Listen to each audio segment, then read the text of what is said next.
welcome to Let's Talk About. Let's Talk About gives a real understanding of social issues that bothers us as Christians. You are welcome to this week's edition. Today we are discussing parental interaction and its importance in child development. Join us as we discuss this topic. And to help us with this topic, right from my immediate left is Mr. Samuel Fiakwi. You're welcome. Thank you. And then I also have next to Mr. Samuel Fiakwi, Dr. Lavina Jima. You're also welcome. Thank you. So interestingly enough, we know that the Bible tells us that children are a gift from the Lord. And looking into their development, there are so many things that go into it, whether it's biblical, social, emotional, and all that. Now we want to understand the role that we play in this as parents. So probably if I may start, we will start with what is parenting? If we're talking about parental interaction, we want to understand what parenting is all about. Mr. Fiakwi, if you can help us. Okay. The Encyclopedia Britannica defines parenting as the process of raising children and providing them with protection and care in order to ensure their healthy development into adulthood. For me, this definition brings out quite a number of very important elements. One is the nature of children, providing food, shelter, clothing, affection, direction, education for life applications. Also, protection from social dangers, disease, crime, and everything. All with the aim of bringing the child up to adulthood, where he can stand on his own and thrive in society, be a useful member of society. So if the child is able to get to that stage where he can stand on his own and contribute to societal development, then we can say that we've done a good job at parenting. That sounds interesting, but that's a whole lot of work to do. I have further questions, but Dr. Levy, if you can just add something to that. Okay. So yes, parenting is a process, and it's not cast in stone. It's, as we have heard, a process of providing guidance or boundaries to ensure a nurturing environment or environment that will make the children bring out their potential to the fullest within their environment or within the context in which they find themselves, be it in the culture or in the geographical location, to ensure that they grow into full responsible adults who are able to thrive despite changing or challenging circumstances in their day-to-day interactions. So with even the definitions of parenting you've given, even if I want to break it down, I'm sure we will not finish today. No. Because you even saying it's a process in itself means that it doesn't end. No. Do we see at any point that we say we have ended, we've finished parenting? Is there anything like that? Does it even come to mind? No. Parenting is a lifelong thing. You develop a relationship with the children, they grow, they live, but there's still that bond, and they always fall back on your wisdom, your advice, your comfort, in times of distress. Sometimes they come. I borrowed money from my father before. It's all part of it. It's a never-ending process. Yeah. Okay.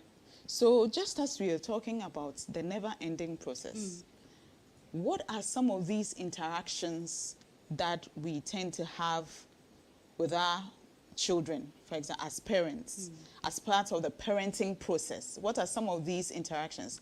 But before you go, I'll give that to Lavina, but before you do that, I would like to remind viewers that we are streaming live on our social media platforms, Trinity United Church Legon, both YouTube and Facebook.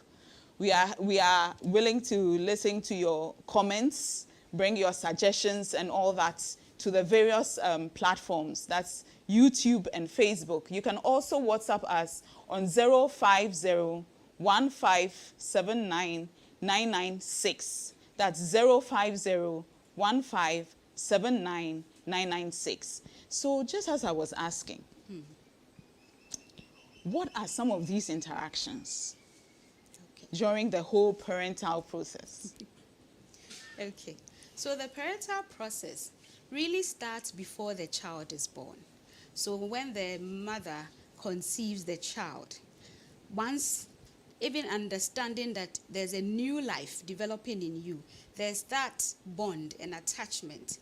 And it is known that even before the child is born, you can speak to them, you can talk to them, they feel you breathe. And sometimes when they are developed, you can sometimes feel them kicking you. And sometimes, depending on what you are doing, you know that they are there and they are moving. Even before the delivery process, and then you hold them, and then they are part of you. The whole process of interacting with a child also depends on the stage of development of the child. So very early on, infants, the development, the interactions is more to do with ensuring they are nurtured. So feeding, holding, keeping them warm, cleaning, and all of that is important because it builds that bond and emotional, also the beginning of emotional growth and for the child. And as we do this, it also affects their brain development. So the stages are defined by the growth of the child and also is influenced by who the parents are, what is their culture, what do they see as the stages of interacting with a child at that young age. Okay, so if the interaction starts right from when the child is being conceived, then it means that the men will not have that kind of interaction you are talking about because they don't feel the whole kick and everything. Or Mr. Fiakwi? Well, I'll say that there's still that connection because whenever the woman, your wife, goes through any of those things, moods and so on, you are with them. You pray for the child. You pray together. You know, the birth of the child is a much anticipated event. You know, when the child arrives, it's just a bundle of joy that you both feel. You know, so that child is welcome. That child is welcome way before the child is born. You know. Okay, so if we are talking about the whole process, and these are some of the interactions, can we be specific? Let's take it from when the child is like a little baby, freshly born. What are some of these interactions specifically? Probably you can give us some practical things that you have gone through with these kind of interactions. What are some of these interactions that have occurred when the child is at that age? And then we can look at the various stages as well. Okay. So very early on, touch, holding the child, looking into the child's face. I mean, it is known that the children are able to smell who is around them. And so sometimes when parents or particularly mothers want to leave a young child, they can just take a clothing that they have worn and fold it and put it close by. And then the child smells the presence of the mother, and then they think that the mother is there. So it is all the senses of that child exchanging that personal experience with the parent, particularly the mother, because the young child will have to feed breastfed. And that also includes a very, very critical aspect of the interaction, where the mother looks into the baby's eyes and the baby also sees the mother, and they talk. They have their own form of interaction as the child is nourished. Even the process of cleaning the child, bathing the child, singing lullaby to the child, putting them to sleep, calling them, even praying over them. all those are very, very key interactions that even though they may not be able to produce some feedback depending on the age, it is very critical because it helps in developing their brains such that if you smile, if they are at a stage where they are able to reciprocate, you see them smile. When you call out their names, they may turn their head, or they may smile back or make some noise, and you will know that indeed they are responding to your interactions. Okay, so that's when it's more of Very, a very baby, early. very, very early in life. So as we grow, we become toddlers. We're running around the whole place. What are some of the interactions that we have as parents with these children? I have very fond memories of the kind of interaction I had with my two girls as they were growing. For instance, I played with her, my first daughter. I played with her a lot. She would sit on my back, and I'll be the horse and gallop around the house. She loved that. I built her a swing. I couldn't buy her a manufactured one, so I bought a board, took it to the carpenter, drilled holes, tied it on the mango tree, and all the neighborhood children who had nicer and better swings would come and swing on her swing, because I played with her a lot on that swing, and many of the children came to play on her swing. I had to learn how to play ampe by force, because that was the game she was playing with her sister, and they wanted me to join. Beginning, they were beating me at ampe, but once I got the trick, hey, so we had great fun. Yes. We had great fun. Part of the interaction was also that we walked together for like a kilometer so that she could catch her school bus, and then after she got on her bus, I would go to work. One day as I left her, because the bus had not arrived and I was walking further on, I turned my back and there she was following me. Damn. I said, no, please, go back. But it all gives you an idea of the closeness, the bonding that developed as a result of this close interaction. Okay. And I must say that, this just carried on into the adulthood. Oh, okay. So it meant that whilst you are growing and interacting with these children, they pick up these activities, they pick up these interactions, and they take it into adulthood. Now, when we get to adulthood, now the children are more like us, the parents. What kind of interactions do we have at this point? Okay. So the interactions when children grow older has to be, in fact, in our context currently, it's changed from maybe when I was growing up. I grew up in a setting where you don't challenge an adult. But these days, your child will challenge you and tell you that this is, sometimes even language, they'll tell you this is not pronounced that way because they have learned phonics. So it is more of having I would say bi-directional or a two-way relationship where you learn to listen and provide guidance, correct boundaries, so that they can express themselves. And then you can provide them with ways and strategies where they can grow fully, and then they can be assertive. They develop their potential, emotional intelligence, being able to have sustained relationship, being able to share their opinions without feeling suppressed or feeling that their opinions do not matter. Because we are in an age where there's so much technological advancement. Every child needs the opportunity to catch up and ensure that they are able to match the world in which they live in, so that they are not left behind. So we need to look at our current setting and ensure that we devise ways of being more open-minded, supportive, and sometimes not judgmental, so that children can really open up and that we can provide the guidance that they need. But how easy is it to just be open-minded in this era in which we are, where technology is flying everywhere, everybody is learning so many things. I mean, parents are also saying this, and the children may not even be well embraced with the kind of context in which they are. Yeah. How easy is it?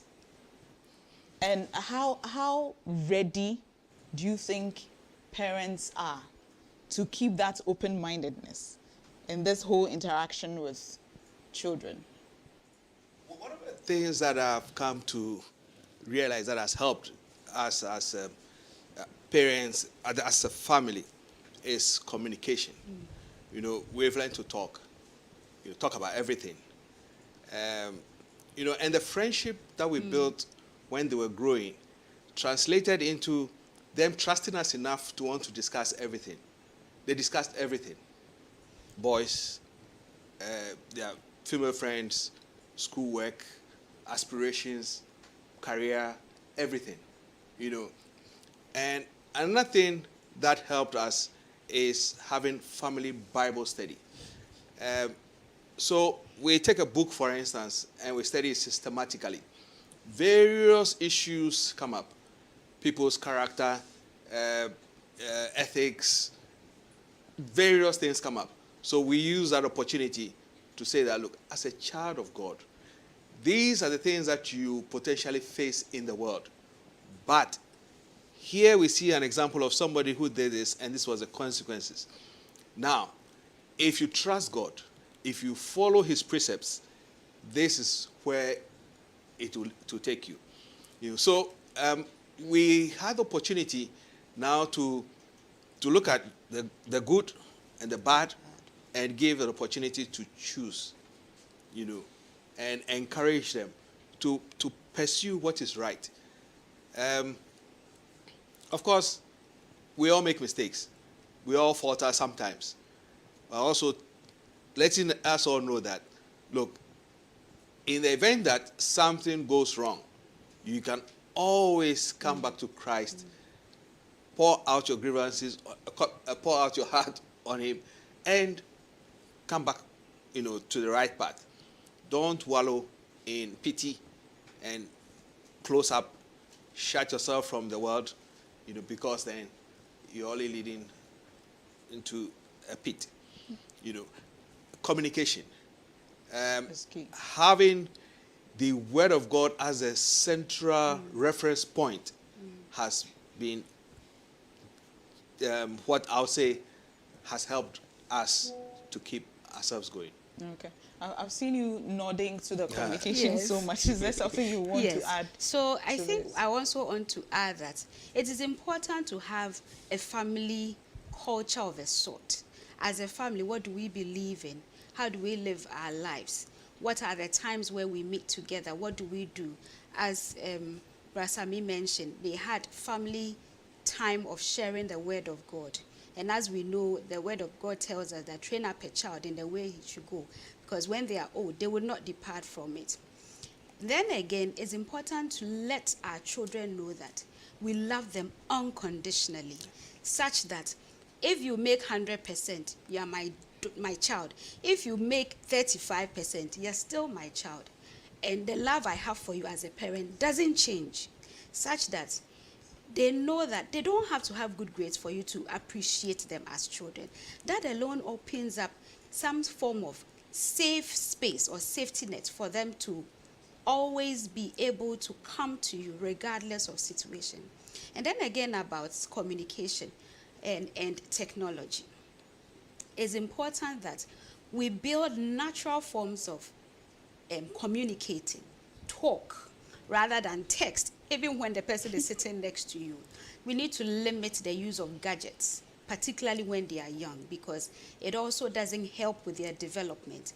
It's important that we have interactive engagement where I look in your eyes, you look in my eyes. You're able to learn facial expressions and what it means in your cultural context so that you are able to develop fully as a member of that community and fit well into your society. So all that is important. So just as we were talking about the interactions, the parental interactions and all that, what are some of these specific childhood developments that it brings to these children? Which kinds of developments do we see as we interact with these children? Okay. I'd like to give some practical examples. As our children were growing up, we saw that they had a very great attachment to video games and that kind of thing. And a friend of mine was traveling and had a very wonderful video game that she had just bought for her son. You know, that was so common. And she wanted to gift that to me. I told her, I thank her very much, but I cannot take this. Because once I took that home, that meant that my child would not do anything apart from play that new game, you know. But later on, as she grew older, spent more time with her books, and we saw that now she could balance her time with books and play, I went out and bought one for her, you know. The timing for me was important, you know.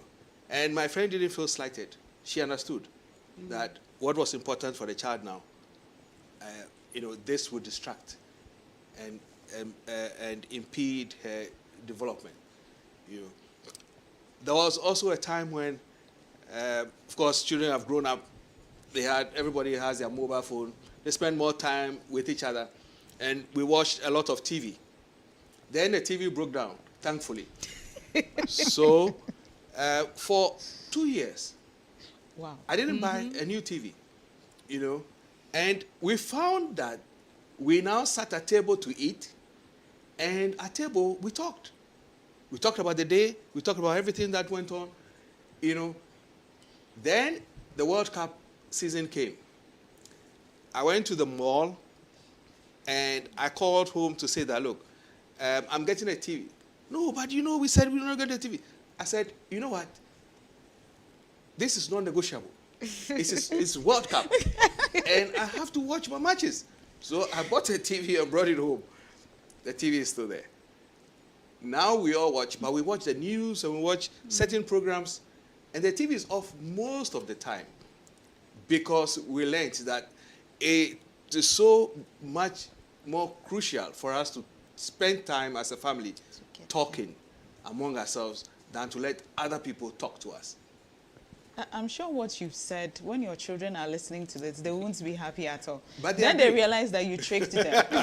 You tricked them. Levina, what are some of these specific childhood developments that we get from these interactions? Okay.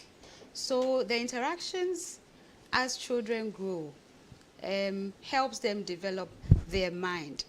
The theory that what they believe in, what they are thinking, may not necessarily be same for all other people. Again, to help their physical development, their growth of their body. So, yes, when we provide them food, and yes, they grow. Again, their emotion, how they understand people's emotional relation. When you smile at them, what it means to be sad, what it means to be happy, what it means to see that in other people and how you respond to it, and how you even, control your own emotions such that you don't throw your hand at the least provocation. You learn to manage your emotions. Again, beyond that, their social skills, social development, how we behave amongst ourselves as family, amongst ourselves as a community, be it in church, be it in other places, so that you understand that when you enter a place, you would greet to show your presence and also to acknowledge the presence of the people there. Or when you are entering a place, you will knock and then wait for a response before you butt in. So all these are social skills that we learn. And then again, morals. what constitutes moral development amongst either a family or a people, such that we train these individuals to be fully functional or full part of the community in which they are part, not forgetting our spiritual development as well, particularly as we are a people of God, what it means to understand who God is to us as individuals and our relationship with God, and how we grow in God, such that, as Brasami mentioned, even if you fall foul or you slip, you know that there's always God watching over you, and you have the opportunity to go back and make amends and live the life that he has called us to live. So all these things tell us that in interacting with these children during the parental process, the children develop a whole lot and they become holistic beings. But is it always a one-way affair? Because it seems as if we keep saying, oh, and the children developed this, and the children got this, and the children got that. Is it always a one-way affair? Or parents in the process of parenting also gain something very substantial? Yes. One of the things that gave me, almost drove me to tears was one time I read the classwork,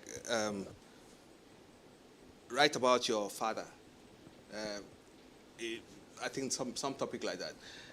And so my daughter wrote, describe my father is called this, he works here, he's this, he's 5 feet something tall, and so on. Then he said, my father is my best friend. Oh, and I said, that's so wow. sweet. I had no idea how closely my children related to me, what I meant to them.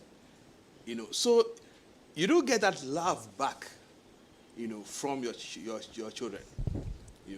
And I must say that they watch out for you. They want you to look good. For instance, if my hair is overgrown, they insist that I have to crop my hair.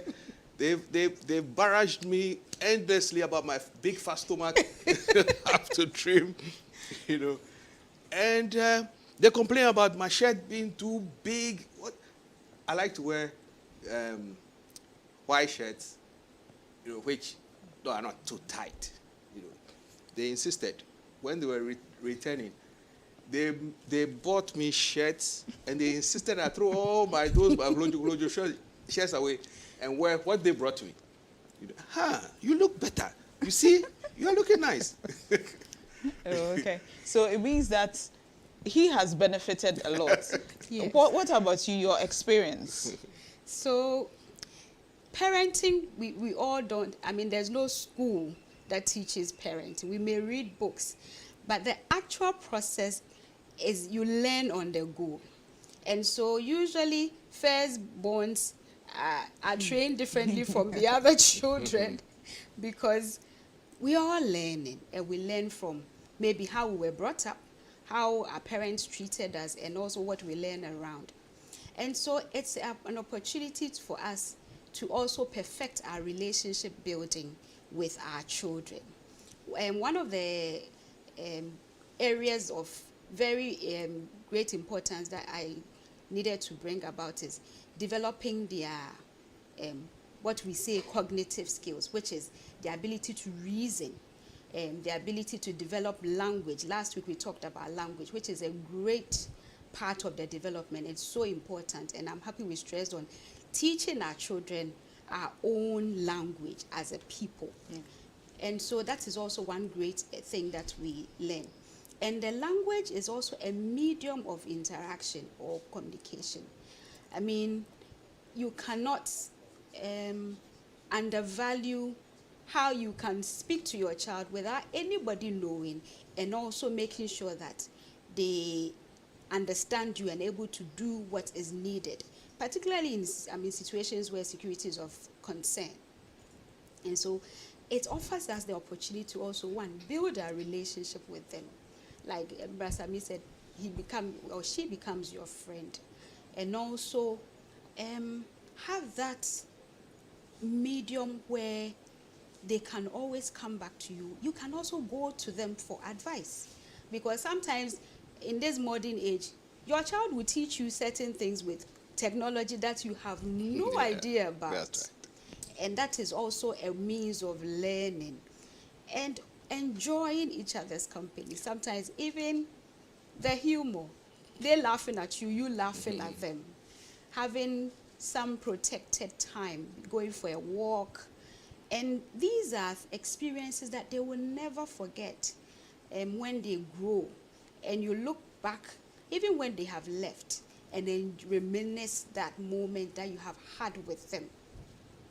I think that we talking about our parental interactions and what we've gained, as well as the children, it sounds as if everything is all perfect. And everything is so smooth that, oh, once you interact with them in this way, you get all these things coming up. But there are families who do not have the chance to even build this together. Yeah. And there are families that the kind of interaction we are talking about, where parents are able to sit or talk to them, it doesn't happen. Yeah. So is it always that everything is all smooth? And because I remember, for example, I'll give a example. When we were growing up, my father never liked us to watch TV. I liked watching TV, but my siblings liked reading their books. So there's always the conflict there as to what exactly was going. So as soon as I hear that my father is in, I just put off the TV and everything, and then I just sit down quietly, and so my father comes and he says, "Oh, what have you been doing?" "Oh, you've been reading." "Oh, that's nice." "Oh," and then he says, "Oh, you've done a brilliant job." Do we say that is a very nice way of determining that his parenting style is good? Probably we'll come to that as soon as we come back from the commercial break, and then would enjoy one or two things from you and your experiences with that. So thank you very much for watching. Let's talk about. Today we are discussing parental interaction and how its impact on the child's development. So we'll go on a commercial break and then we'll come back soon. Thank you.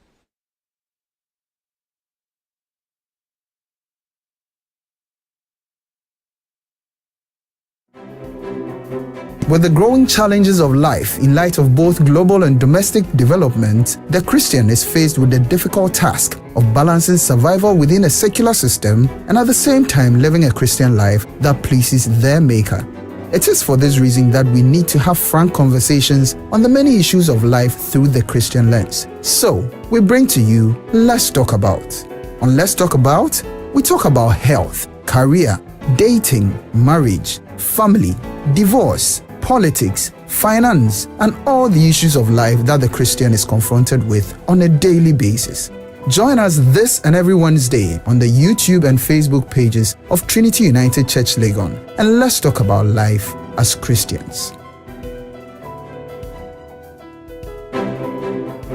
With the growing challenges of life in light of both global and domestic development, the Christian is faced with the difficult task of balancing survival within a secular system and at the same time living a Christian life that pleases their Maker.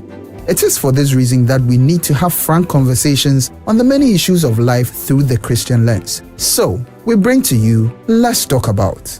On Let's Talk About, we talk about health, career, dating, marriage, family, divorce, politics, finance, and all the issues of life that the Christian is confronted with on a daily basis.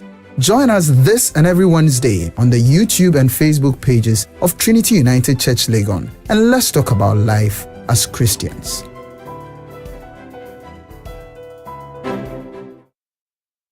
So welcome back, viewers, to Let's Talk About. Today we are discussing parental interaction and its impact on child development. I'd like to remind our viewers that we are streaming live on our social media platforms, Trinity United Church Legon, on both YouTube and Facebook. We'd love to hear your comments, contributions, and questions that you have for us on these platforms. You can also WhatsApp us on 050-1579-996, 050-1579-996. So thank you very much. I mean, when we were about going on the break, I was talking about whether it's all that smooth in this kind of interaction that we have. Because you have children who have challenges in even interacting with their parents. They may not be their biological parents. They may be people that have raised them from childhood. There may be people that they are just coming to live with. But there still needs to be some sort of interaction. Is it always that smooth? What do we have to say? Is it because everything we've said, it seems as if we go for a walk and then we have a ride and everybody sees everything so nicely. Is it always like that? Children will always be children. Naughty, bad, good, lovely, crazy things. Children will always be children, you know. But Levina said it's important that you teach the child progressively, you know, societal norms. What is right? What is acceptable? What is good? You know, using biblical principles is good, but teaching the child that there are consequences for everything is important. So right from when they are infants, I know there are different schools of thought.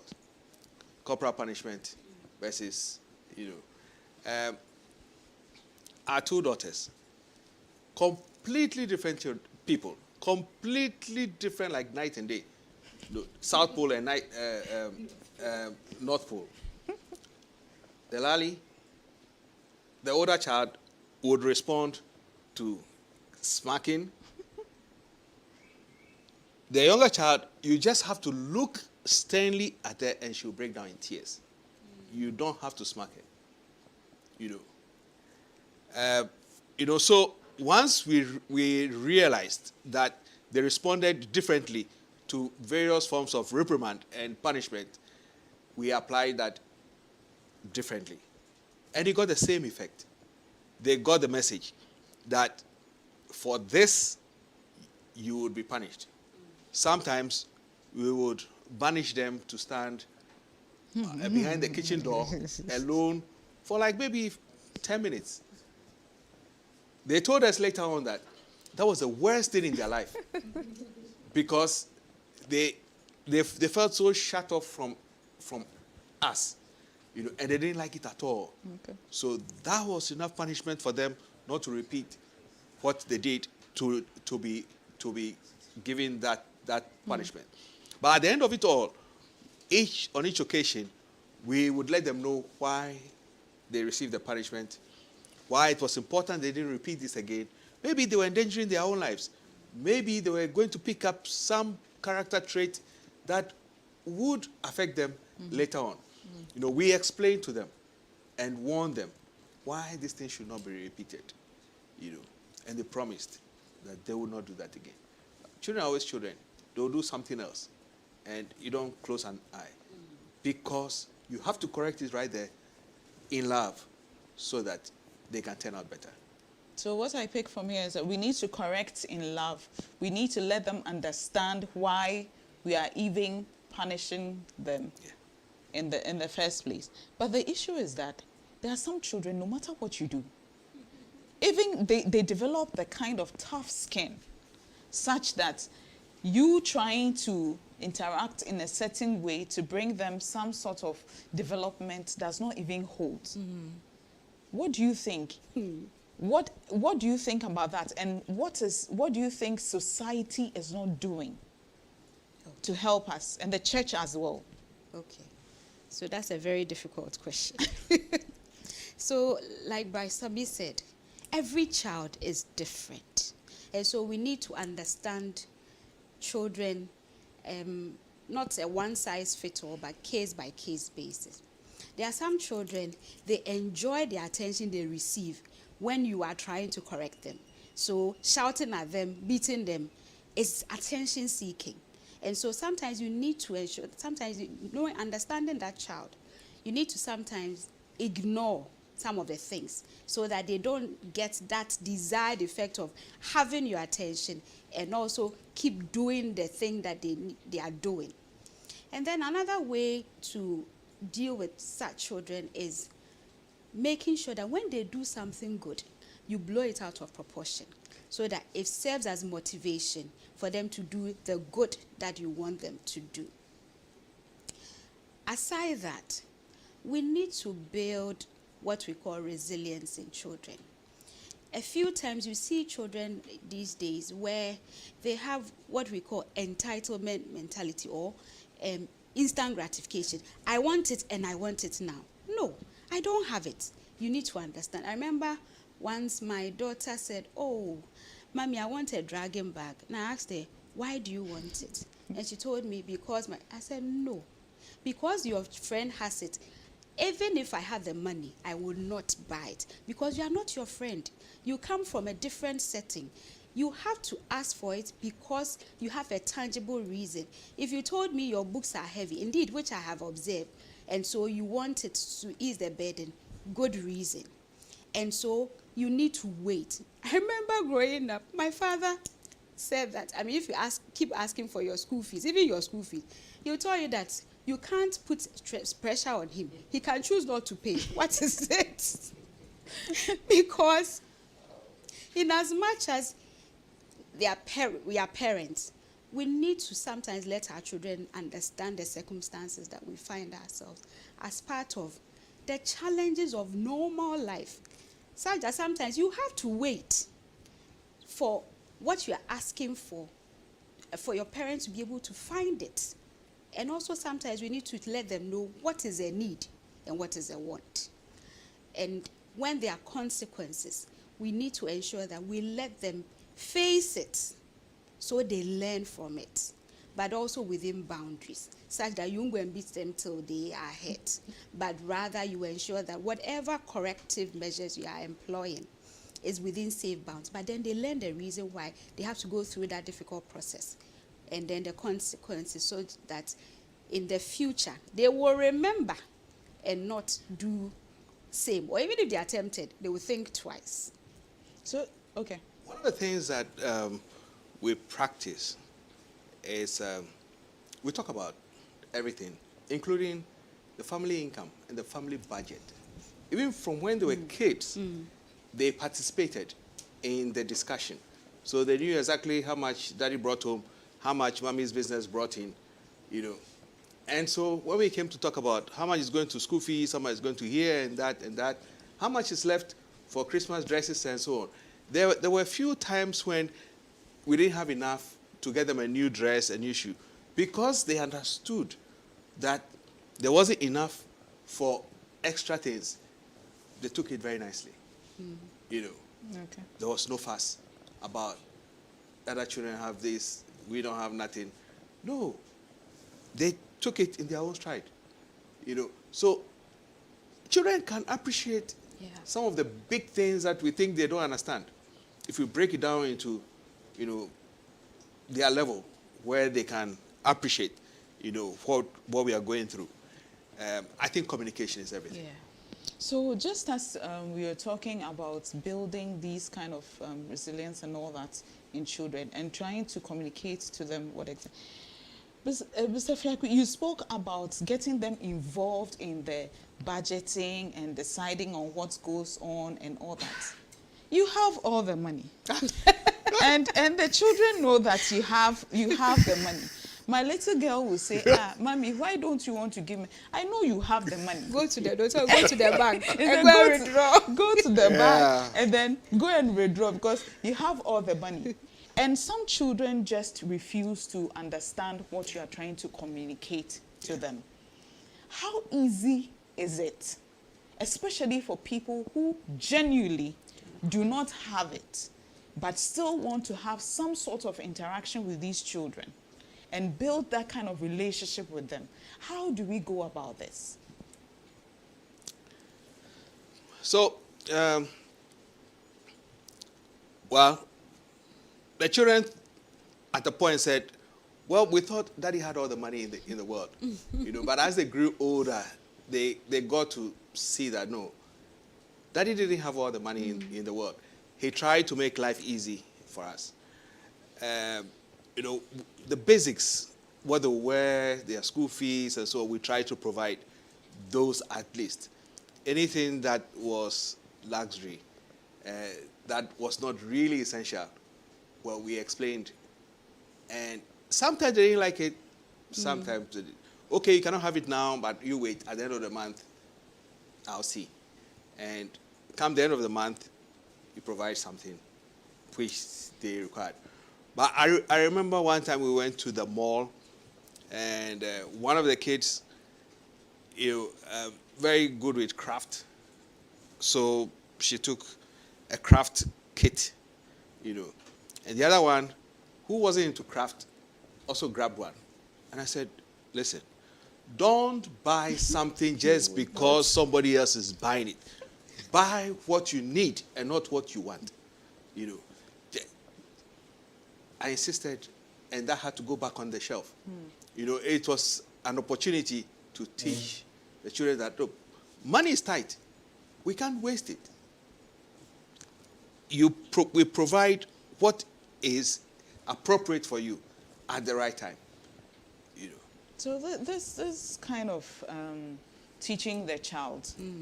You want me to put it down, but you want somebody else to buy it because you think the person needs it and I don't. It means Daddy and Mommy do not love me.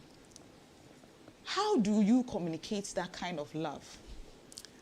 So, but in the end, she also got something that was appropriate for her, what she needed. Okay. She just hadn't identified it then. So we went around and she found something. And I said, yes, you can have it. But this interaction that we have to help the children develop, how different is it interacting or parenting boys from girls? How different, what are the differences? Is it the same? Do we use the same strategy? Certainly not.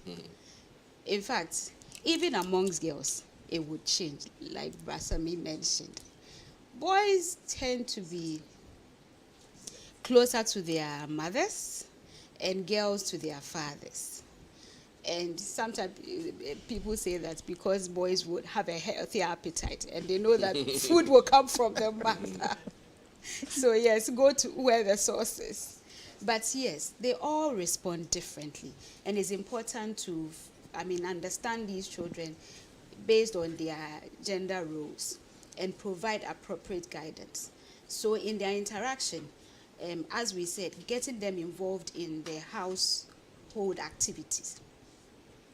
You can get them to do things that you are doing. So if a boy is spending time with mommy, they can help clean up the kitchen. They can help cook. They can help clean. They can help do gardening. It's important that they become part of the family and part of the community in that they belong. I remember we had a backyard garden. We grew corn. And when it dried, they had to separate the grains from the cob. And I realized that they were having such a hard time. I come back from work and they are complaining. Their fingers are hurting. So I told them, yes, that is what the process is. And so even though they kind of complain, they enjoy sitting around it and helping get it done. And because we grew, they saw it growing and all that and all that. They actually enjoy the process. But I think if you had just gone to buy kinky, they wouldn't have appreciated the processes that maybe the farmer will go through, the person who will grind it, who will prepare it. But now they kind of appreciate what it is, maybe to put food on the table, because they have been part of it. So I think it's important that whichever sex we have, we need to identify one, their interests, and then kind of model our interactions such that we are using what they are interested in, based on who they are close to of the parents, and try to model how they can relate better and learn also and be part of the family. I think before I come to you, Mr. Fiaku, we have a comment by Reverend Dr. Martin Obing, who says that charity begins at home. Thanks for the insights. It means that everything that we are doing begins at home. If we are not able to parent these children to develop the way we want to, then they become societal Misfits. What word would I use? Miscreants. we wouldn't, because they don't want to hear that one. So it means that everything must start from the home. But here is a case, a child doesn't like cooking. It's maybe a boy. He doesn't like cooking. He likes to eat, but he doesn't like cooking. But probably they need to learn 1 or 2 basics. How do you try to manage to bring this child to understand that you need to be holistic enough? Mr. Fiakwi, how do we do that? I'll take it from the point of my mother. You know, in the days when we didn't have stoves and so on, when she was cooking, she would gather us 5 boys around her and ask us to fan the fire. She said, observe closely what I'm doing. So you observe how to make a stew, you observe how to cook rice, you know, basic things. When I was a bachelor living on my own, all these skills came into play, you know, and I cooked for myself and for my dog and for my 2 cats. You know, I didn't buy food from outside. Okay. Yes. So I think that by observation, by inviting the children to come to the kitchen to do simple tasks and observing, they will be able to pick up some skills, you know, and deliberately asking them to stir the stew, make sure it doesn't burn, you know, keep an eye on it, you know, so they know when the stew is done, when you need to add some water and add some salt, you know, close observation. Yeah. Through that, we learn. But also looking at our cultural perspective, here is the case. You said the woman is what? The woman takes care of the home. The man is the breadwinner. And so there are some families who sink this into the minds of the children. So right from the word go, the man is the breadwinner. So I need to go and work and come back home to meet the ladies in the house who will cook for me to eat. How do we look at this in relation to a modern world of parenting? What do you think we could do better?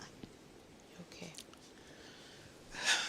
I think that the role of taking the roles, gender roles are there. You know, generally the woman provides food for the house, cooks for the house, cleans, and so on. But that doesn't mean that the man has no part to play. He can help. Recently, one of my friends came to work for us at home, and he had been complaining of having problems with his wife. But he said, after having worked with us for a period, he went home and started to practice some of the things he saw. I had no idea he was observing me. He said he realized that I did a lot of house chores. I helped my wife a lot, and so he started to help his wife. And gradually, he saw that his wife stopped complaining about his behavior and was more friendly towards him. I said, damn. So if I had been cantankerous towards my wife, this guy would have picked that unconsciously. Okay. Yeah. The good and the bad that we do, people see. Yeah. Yeah.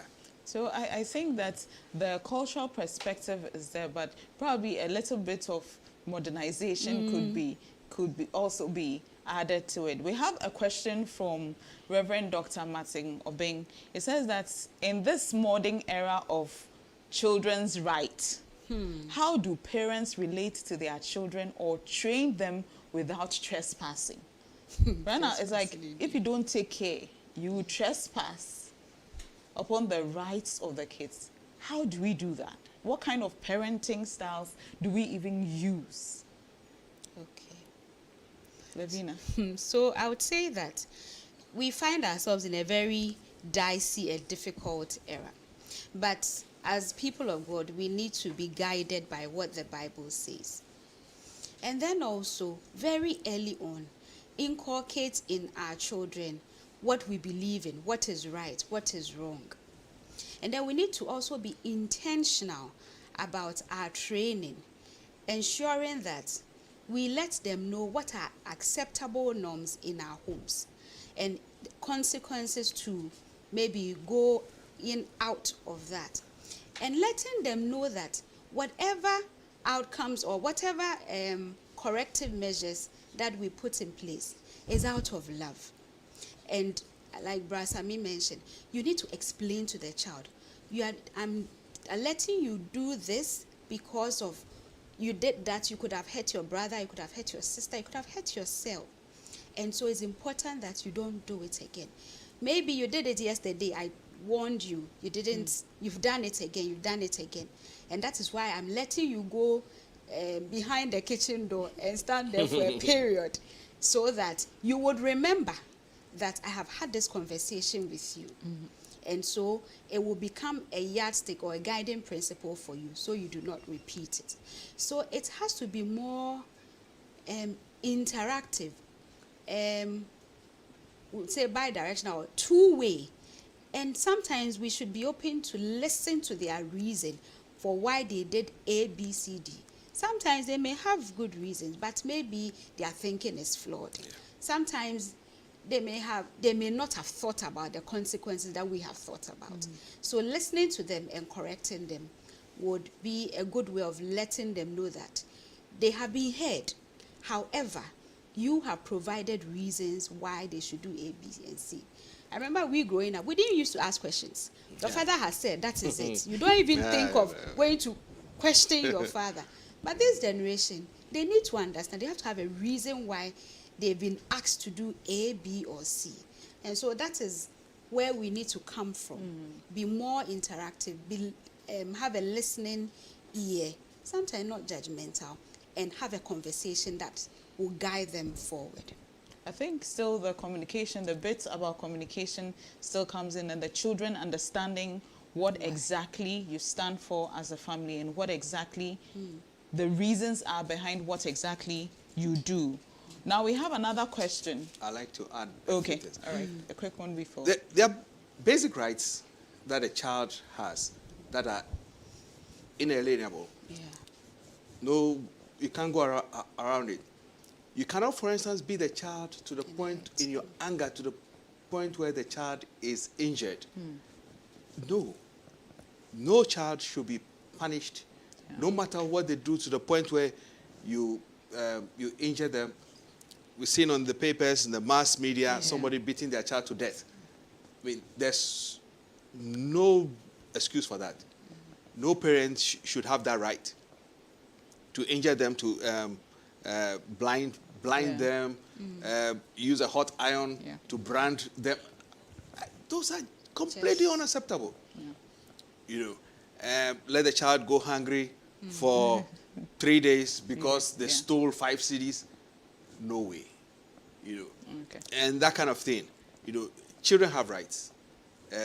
So their human rights must not be violated. However, will spanking that child kill the person? Is spanking that child a violation of their rights? Hell no. Spank the child if you need to. I believe in that. You know, spare the rod, spoil the child. Incidentally, abroad, public schools, they don't beat anybody. Private schools, they still beat, they pay big money and they allow the teachers to beat their children, you know, so that they'll trim up, you know. So the boundaries should be clearly defined. Okay. Yes. All right, thank you. So we have another question from Daniel Kutuati. It says, how different is parenting other people's children, for example, adopted child or street children, from yours? How different is it? That's a tough one. Yes. But it shouldn't. Okay. Should there be a difference? So technically, as human as you are, if you have biological children and adopted or children who have been brought into your home, you need to be intentional about being fair and showing them the love that you show to your biological children. Because innately, you may be more sympathetic or you may favor your biological children. But we should also know that we have a responsibility equally towards the child who has been brought into our fold. Because we should remember, particularly if they don't have anyone taking care of them, God is particular about the vulnerable. God is particular about orphans, people who do not have the means. And so it is important that you make the conscious effort to ensure there's fairness as much as possible, such that everybody within your home feels safe and is able to grow and be nurtured so that they can develop to their full potential. But we need to be conscious of it. Otherwise, most of the time, we may be swayed towards our biological children against non-biological children. And I like to add that, if you treat other people's children, children who are not your own, like your own, you have the benefit of having another child, who you didn't have the privilege of bringing into the world. Yeah. I like to tell stories, and I have one story, if we have the time. Probably just before you tell the story, I have a comment from Nana Oye Neti. It says, I was working at a bank and my son used to come there. They once went to the strong room and saw a lot of money packed on the floor. Okay. One day, one of them asked for something, and I said, I didn't have money. He told me, Mom, but there's a lot of money in your office. I had to tell him that the money wasn't mine, and that it was for those who come to deposit their money with us, and that when they need it, they would come for it. My salary was what I could withdraw, and that I didn't have enough of what was left. Sorry, my salary was what I could withdraw, and that was not enough. I didn't have enough left for what he wanted. So you can imagine that there's a lot of challenge, even with what the children see and what they anticipate you could do, even though you don't have it. With all this, what are some of the challenges that we go through during this parenting period? What are some of the challenges?